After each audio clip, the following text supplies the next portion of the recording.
തിരുവനന്തപുരത്ത് DYFI unit സെക്രട്ടറിക്ക് നേരെ ലഹരി മാഫിയയുടെ ആക്രമണം. കുമാരപുരം പൊതുജനം യൂണിറ്റ് സെക്രട്ടറി പ്രവീണിനാണ് കുത്തേറ്റത്.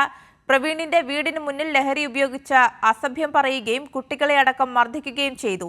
ഇത് ചോദ്യം ചെയ്തപ്പോഴായിരുന്നു ആക്രമണം. സുലേഖ ശശികുമാർ തിരുവനന്തപുരത്ത് നിന്ന് വിവരങ്ങളുമായി ചേരുന്നത്. സുലേഖ, ഇത്തരത്തിൽ ലഹരി ഉപയോഗം ചോദ്യം ചെയ്തതിനാണ് ഈ കുത്തേറ്റത് എന്ന് മനസ്സിലാക്കുന്നു. നിലവിൽ ഇദ്ദേഹത്തിന്റെ ആരോഗ്യനില എപ്രകാരമാണ്? ഇപ്പോൾ കിട്ടുന്ന മറ്റു വിവരങ്ങൾ കൂടി.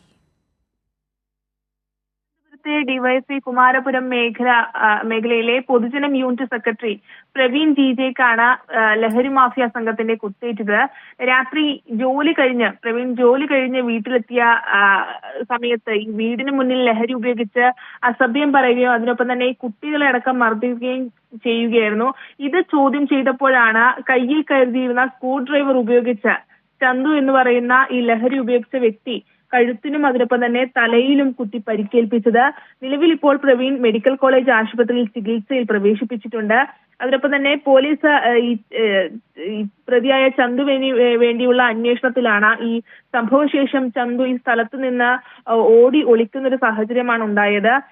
നിരവധി കൊലപാതക ശ്രമം അടക്കമുള്ള നിരവധി കേസുകളിൽ പ്രതിയാണ് ഈ ചന്തു എന്ന് പറയുന്ന വ്യക്തി. അതിനൊപ്പം തന്നെ ചെന്നിലോട് പ്രദേശത്ത് കഞ്ചാവും ലഹരി ഉൽപ്പന്നങ്ങളും കച്ചവടം ചെയ്യുന്ന വ്യക്തിയാണെന്നതാണ് ചന്തുവിനെ കുറിച്ചുള്ള പോലീസിന്റെ ഒരു ഭാഗം എന്ന് പറയുന്നത്. എന്തായാലും കുത്തിയ ശേഷം പ്രതി സംഭവ സ്ഥലത്ത് നിന്ന് ഓടി രക്ഷപ്പെടുകയായിരുന്നു.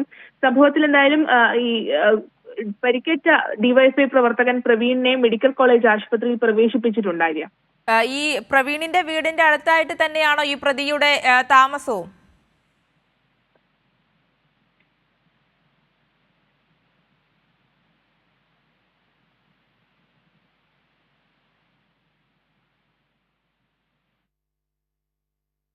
എന്തായാലും തിരുവനന്തപുരത്ത് ഡിവൈഎഫ്ഐ യൂണിറ്റ് സെക്രട്ടറിക്ക് നേരെ ലഹരി മാഫിയയുടെ ആക്രമണം. കുമാരപുരം പൊതുജനം യൂണിറ്റ് സെക്രട്ടറി പ്രവീണിനാണ് കുത്തേറ്റത്.